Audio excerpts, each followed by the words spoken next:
Hello friends, कैसे हैं आप सब? तो आई होप आप लोग बहुत अच्छे होंगे। तो स्वागत है आपका मेरे चैनल श्वेता क्लासेस में। तो मैं आपको हिस्ट्री का चैप्टर 8 तक पढ़ा चुकी हूँ, जो कि एक चैप्टर अपने आप में बहुत ही इम्पोर्टेंट है, इसलिए कि सी सीटेट वाले फैक्चुअल क्वेश्चन बिल्कुल भी नहीं पूछते हैं। तो वो लाइन बाय लाइन को क्वेश्चन पूछते हैं और स्टेटमेंट वाइज क्वेश्चन पूछते हैं। ठीक है, तो अब मतलब समय है हर चीज को डिटेल में पढ़ने का। अब जितना सिंपल क्वेश्चन पहले बनता था, अब उसका लेवल जो है वो थोड़ा-सा अप कर दिया है, थोड़ा-सा हाई कर दिया गया है। ठीक है? इसलिए बच्चे सेकंड पेपर में एसएसटी के पेपर में बच्चे बहुत फेल हो रहे हैं। तो हम लोग एक-एक चैप्टर को कंप्लीट करते गए हैं। अब हम लोग आ गए हैं चैप्टर 9 पे। अगर आप चैनल पे फर्स्ट टाइम आए हैं तो मेरे चैनल को सब्सक्राइब कर लीजिएगा और पिछले जितने भी वीडियोस मैं पढ़ा चुकी हूँ, उन सभी को जाकर वॉच कीजिए, समझिए और फिर नोट्स बनाइए। आपको आने वाले सीटेट के एग्जाम में आपका 60 में से 55 प्लस का मार्क्स आना चाहिए। ठीक है? तो हम लोग एक-एक चीज़ को समझते हैं और आपके सामने ये पूरी एनसीईआरटी की बुक है, आपको फ्री में अवेलेबल है। ठीक है? अगर आप कोई भी किताब को परचेज़ करते हैं तो क्लास 6 की हिस्ट्री लेंगे, ज्योग्राफी लेंगे या पॉलिटी लेंगे या क्लास 7th की लेंगे या क्लास 8th की लेंगे, तो ये सबसे ना कोई ना मतलब नहीं है। ठीक है? और फिर बुक पढ़ के एक टाइप से ना आपका बोरिंग चीज़ समझ में आता है। और हिस्ट्री क्या है कि अगर आप मतलब कि इस चीज़ को समझते हुए मेन-मेन टॉपिक को का आप नोट्स बनाकर चलते हैं, तो आपको आने वाले टाइम में जब आपका सीटेट का एग्ज़ाम आएगा, तो यही आपका जो नोट्स है, जो कि आप पे मतलब मेरे वीडियो से बनाए रहेंगे, वो आपको रिवीजन करने में बहुत आसानी हो जाएगी। बहुत ही आपको हेल्प हेल्प उससे मिलने वाला है। हुँ। तो हम लोग अब आइए बढ़ते हैं चैप्टर नंबर 9, नए साम्राज्य और राज की। ठीक है, तो हम लोग पिछले चैप्टर में ये चीज़ें पढ़े हैं कि गाँव कैसे बना, राज कैसे बना, राज में शासन करने वाले लोग क्या-क्या करते थे, और साम्राज्य कैसे बना, किस प्रकार से शासन करते थे, उनका वेशभूषा क्या था। तो ये सारे चीज़ जो है हम लोग पिछले अध्याय में हम लोग पढ़ चुके हैं।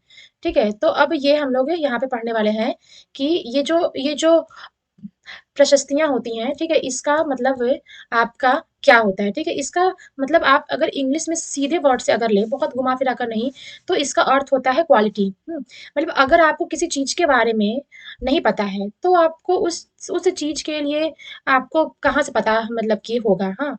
तो ये है कि आपके जो पुराने राजा-महाराजा थे, तो उनकी जो भी जानकारी प्राप्त हुई है, वो कहाँ से, किसके बारे में, किस जगह से प्राप्त हुई है, उसको ही कहते हैं प्रशस्तियाँ। तो क्या बताती हैं प्रशस्तियाँ? हम लोग ये चीज़ पढ़ते हैं, ठीक है? देखिए आइए, अरविंद अरविंद गुप्त वंश के प्रसिद्ध राजा समुद्रगुप्त की भूमिका अदा करने जा रहा था, ठीक है? ये जो अरविंद गुप्त वंश थे, उनके ये जो मतलब प्रसिद्ध राजा थे, वो समुद्रगुप्त की भूमिका अदा करने वाले हैं, ठीक है? अब समुद्रगुप्त का जो भूमिका वो अदा करने वाले हैं, तो उसके लिए उनको ये पता होना चाहिए कि समुद्रगुप्त क्या थे, ठीक है? कौन थे? तो ये सब चीज़ जब पता होगा, तो ही हम किसी के कैरेक्टर को निभा सकते हैं, तो अब यहाँ से देखिए लिखा है कि उनके बारे में हम इलाहाबाद के अशोक स्तंभ पर खुदे हुए एक लंबे अभिलेख से हमें पता चलता है, ठीक है? इलाहाबाद में एक अशोक स्तंभ है, वहाँ पे खुदवा कर ये लिखा हुआ है कि समुद्रगुप्त कौन थे। उन इनकी इनकी रचना जो है समुद्रगुप्त के दरबार में कवि और जो मंत्री थे, हाँ, वो थे हरिशेर द्वारा एक काव्य में लिखा गया है, ठीक है? तो ये हो गया। अब ये जो क्या है कि एक विशेष किस्म का अभिलेख है, जो वहाँ पे जो मतलब उनके बारे में जो अशोक स्तंभ में लिखा गया है, जो वो एक विशेष किस्म का जो अभिलेख है, उसे ही प्रशस्ति कहा जाता है, ठीक है? उसे ही प्रशस्ति कहा जाता है और ये जो प्रशस्ति है, इसका अर्थ होता है प्रशंसा, ठीक है? उनके बारे में क्या प्रशंसा उसमें लिखा गया है और ये जो प्रशंसा है, प्रशस्ति एक आपका संस्कृत शब्द है, प्रशस्ति लिखने का प्रचलन पहले भी था। ये चीज़ आप लोग चैप्टर 8 में पढ़ चुके हैं। तो अभी आप लोग पढ़ रहे हैं चैप्टर 9 और चैप्टर 8 में आप हाँ, इसके बारे में आप पढ़ चुके हैं। तो एक-एक चैप्टर जो है, वो आपस में कोरिलेट करता है। तो अगर आप सिर्फ़ सीधे अगर आप चैप्टर 9 पे चले आएँगे, तो आपको समझ में आने वाला बिल्कुल भी नहीं है। आपको ये चीज़ पढ़ने के लिए आपको पिछले वीडियो को आपको देखना पड़ेगा, समझना पड़ेगा, ठीक है? तो यहाँ से देखिए अब समुद्रगुप्त की प्रशस्ति, समुद्रगुप्त की प्रशस्ति हमें क्या बताती है? कवि ने इसमें राजा की एक योद्धा के जीतने वाले राजा, विद्वान तथा एक उत्कृष्ट कवि के रूप में भरपूर प्रशंसा की है। हुँ, ये चीज़ हमें बताती है, ईश्वर के बराबर बताया गया है, उन्हें ईश्वर के बराबर दर्जा मिला है, बताया गया है। प्रशस्ति में लंबे लंबे वाक्य दिए गए हैं, वैसे एक ही वाक्य का अंश दिया हुआ है। तो ये हो गया प्रशस्ति। और ये जान लीजिए कि योद्धा समुद्रगुप्त कैसे थे। हाँ, सुंदर थे कि क्या थे। देखिए उनके शरीर पर युद्ध के मैदान में कुल्हाड़ों, तीर, भालों, बच्छों, तलवारों, लोहे की गदा, नुकीली तीर, ये सभी के घाव उनके शरीर पर हैं। और तो भी वो इतने अत्यंत सुंदर, हाँ, दिखते हैं। कौन? योद्धा समुद्रगुप्त। ये आपका हो गया। अब आइए हम लोग यहाँ से थोड़ा सा पढ़ लेते हैं, ठीक है। अब देखो गौर से देखो तो पाएंगे आप कि क्षेत्र को हरे रंग से रंगा गया है। तुम्हें पूर्वी समुद्र तट के साथ साथ एक क्रम में लाल बिंदु दिखेगा। अब आइए थोड़ा सा मैप में हम लोग देख लेते हैं। ये देखिए जो आपका ग्रीन कलर से रंगा गया है, ठीक है। ये देखिए अब इसमें आपका देखिए जो रेड रेड बिंदु है, यह क्या दर्शाता है? ये आपका पिंक जो शेड हुआ है, इससे ये क्या है? और आपका जो ग्रीन है ये क्या है?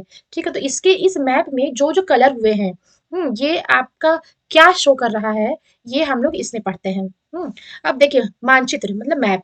मैप में हरे रंग का क्षेत्र जो है वो आर्यव्रत के उन 9 शासकों का है, जिन्हें जो समुद्रगुप्त ने हराकर उनके राज्य को अपना साम्राज्य में मिला लिया। ठीक है, हरे रंग का। अब इसके इसके बाद क्या है कि लाल बिंदु जो है वो सबके हारे जाने पर समुद्रगुप्त के सामने समर्पण कर दिया। समुद्रगुप्त ने उन्हें फिर से शासन करने की अनुमति दे दी। ये आपका है लाल बिंदु वाले राजधानियां जो है। अब आइए देखिए पड़ोसी देश का क्या है। ठीक है, पड़ोसी देश का आंतरिक घेरा जो है वो बैंगनी रंग से रंगा गया है। देखिए आपका बैंगनी रंग से रंगा गया है। ये देखिए ये है आपका आंतरिक राज्य, ये जो बैंगनी रंग से रंगा गया है। ठीक है, ये इसके बारे में हम लोग क्या है इसके बारे में पढ़ लेते हैं कि इसमें असम तटीय बंगाल, नेपाल और उत्तर पश्चिमी के कई गढ़ या संघ, हाँ, आते हैं। ये समुद्रगुप्त के लिए उपहार लाते हैं। ये अध्याय 5 में आपको पढ़ाया गया है। ठीक है, अब जो बाहर के इलाके हैं, उन्हें रंगा गया है नीले रंग से। हाँ, ये देखिए ये जो है ये इंडिया के बाहर के जो इलाके हैं, इनको रंगा गया है ब्लू कलर से। अब इसके बारे में क्या लिखा हुआ है देखिए, कुषाण तथा शक वंश के लोग थे। इसमें श्रीलंका के शासक भी थे। इन्होंने समुद्रगुप्त की अधीनता स्वीकार की और अपने पुत्रियों का विवाह उससे किया। तो आपका यही आपका ये मैप कहता है।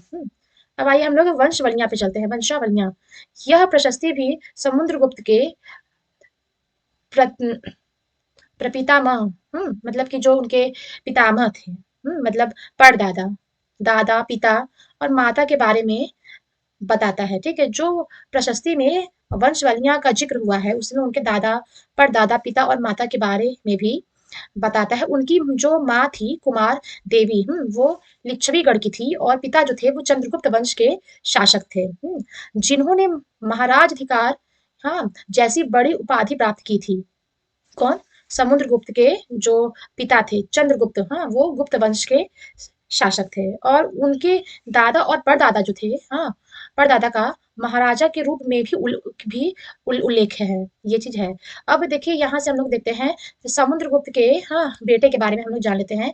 उनके बेटे चंद्रगुप्त और द्वितीय की वंशावली पूर्वजों के सूची से भी जानकारी मिलती है। क्या मिलती है कि उनके बारे में अभिलेख और सिक्कों से पता चलता है कि पश्चिम भारत में सैन्य अभियान में अंतिम शक शासक को परास्त किया गया था। तो ये आपका है। अब देखिए हंसवर्धन और हंस चरित, जिस तरह गुप्त वंश के शासक के बारे में अभिलेखों और सिक्कों से पता चलता है, उसी तरह कुछ अन्य शासकों के बारे में भी अपने जीविका से यह पता चलता है कि राजा हर्षवर्धन थे, जिन्होंने करीब 1400 साल पहले शासन किया था।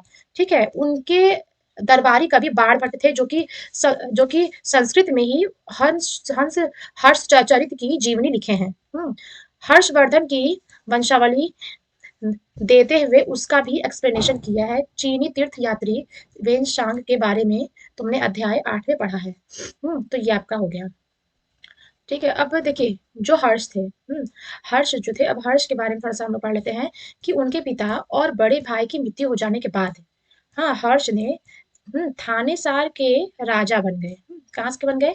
थानेसार, सॉरी, थानेसर के राजा बने।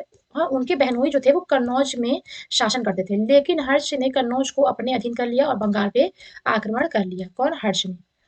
अब देखिए मगध और संभवतः बंगाल को जीतकर उन्हें पूर्व में जितनी सफलता मिली थी, हाँ, उतनी सफलता अन्य जगहों पर उन्हें कभी नहीं मिली थी। ये चीज है। अब यहाँ से हम लोग पढ़ लेते हैं पल्लव, चालुक्य और पुलकेशिन द्वितीय की प्रशस्तियां। तो पल्लव और चालुक्य कौन थे?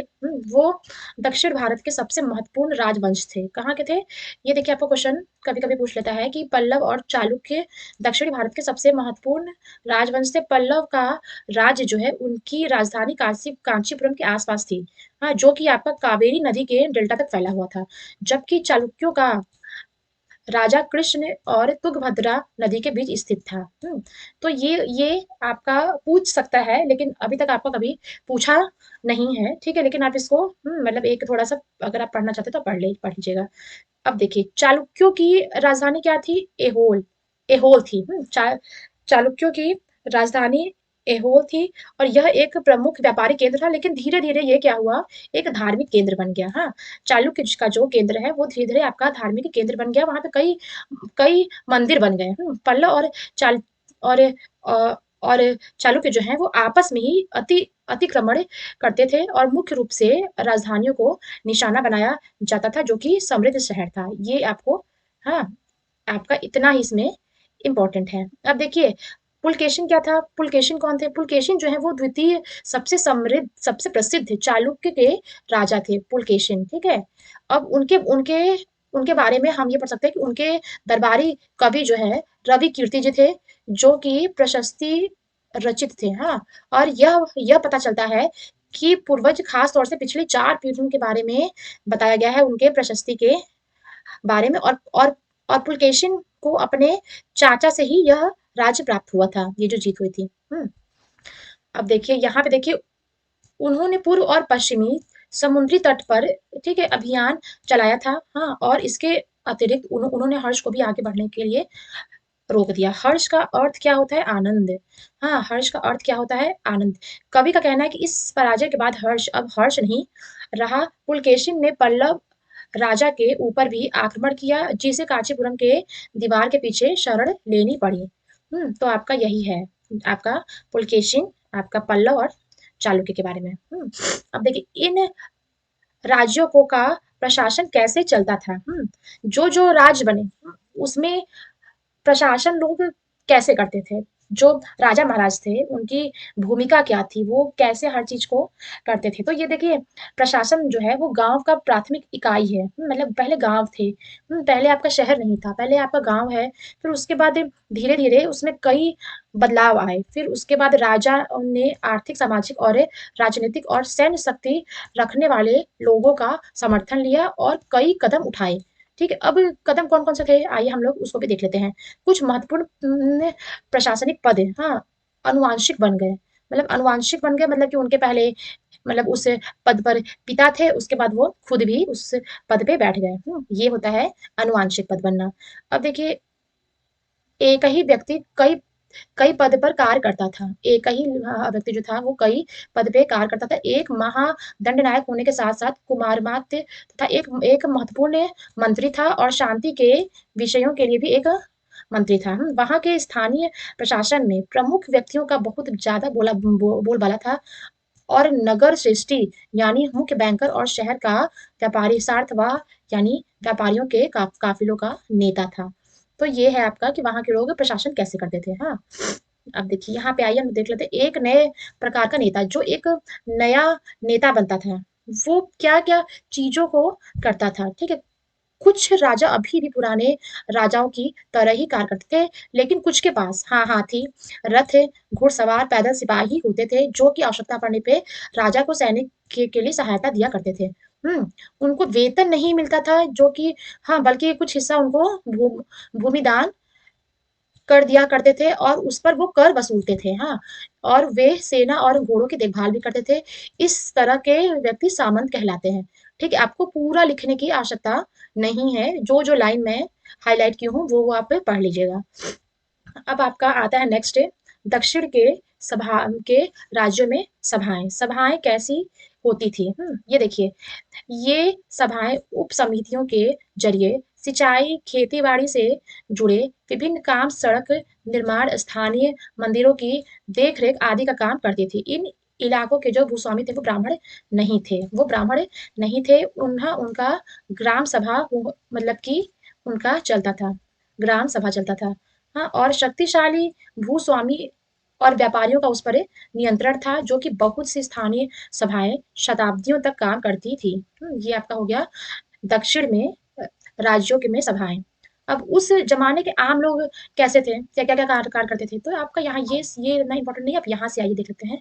हाँ, हम इसको हाइलाइट कर दे रहे हैं। देखिए, कालिदास अपने नाटकों में राज दरबार के जीवन के चरित्र के लिए प्रसिद्ध है।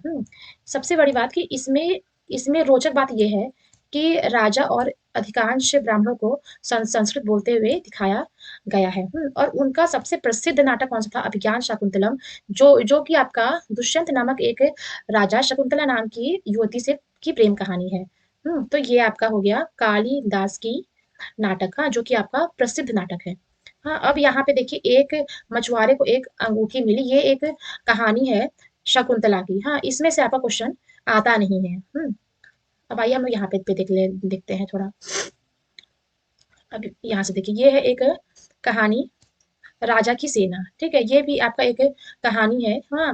बीच-बीच में छोटे-छोटे बच्चों को थोड़ा-सा कहानियों के मतलब रूप में ये चीज़ें समझाते हैं कि मतलब हाँ, कहानियाँ क्या हैं। तो आइए हम लोग इसको थोड़ा-सा पढ़ लेते हैं। राजा बड़ी मात्रा में साजो-सज्जा लेकर यात्रा करते थे, हाँ। बड़ी मात्रा में साज-सामान लेके यात्रा करते थे। अपने हथियारों के अतिरिक्त वे सामान में उपयोग में आने वाले सामान, जैसे बर्तन, असबाब, सोने के पायदान भी शामिल थे। खाने-पीने का सामान हुआ करता था। हाँ, बकरी, हिरण, खरगोश से सब्जियाँ, मसाले, ये सारे कुछ लेके वो यात्रा करते थे और विभिन्न प्रकार की चीज़ें भी शामिल होती थी। ये सारी चीज़ें जो हैं वो ठेले, गाड़ी या ऊँट या हाथियों पर सारा सामान ढोने वाले जानवरों के पीठ पर लाद कर चलते थे। उनकी एक विशाल सेना थी और उस विशाल सेना के साथ एक संगीतकार, नगाड़े भी चलते थे, जो कि एक टाइप से उनको एंटरटेन करते हुए चलते थे। हाँ, रास्ते में पड़ने वाले गाँव में उनका सत्कार करना पड़ता था। वे दही, गुड़ और फूलों का उपहार लाते थे। जानवरों को चारा भी देते थे। हाँ, वे राजा से भी मिलना चाहते थे और अपनी शिकायतों का या कोई अनुरोध उनके सामने रख सकें, ये काम वो करते थे। पर उनके पीछे विनाश और विध्वंस की निशानी छोड़ जाते थे। अक्सर गाँव गाँव वालों की झोपड़ियाँ, अक्सर गाँव वालों की झोपड़ियाँ हाथी कुचल डालते थे और व्यापारियों के काफ़िलों में हाँ, आपका जूते बैल इस हलचल भरे माहौल में डर कर भाग खड़े होते थे। बाण भट्ट लिखते हैं कि पूरी दुनिया धूल के गर्त में डूब जाती थी। तो यही है आपका पूरा आपका चैप्टर, कि क्या-क्या इसमें चीज़ें हैं। तो ठीक है, तो आपका ये कुछ इम्पोर्टेंट है, उपयोगी शब्द है। ये आपका कुछ इम्पोर्टेंट उपयोगी शब्द है। आप इसे हाँ, अपने मतलब कि प्रैक्टिस के तौर पे इस क्वेश्चन आंसर को सॉल्व कर सकते हैं। यहाँ पे देखिए गुप्त वंश की शुरुआत कब हुई थी और हर्षवर्धन का शासन काल क्या था, ठीक है? तो आज के लिए इतना ही, और अगर आपको मेरा चैनल पसंद आया होगा, तो इसे प्लीज़ लाइक और सब्सक्राइब कीजिएगा। धन्यवाद।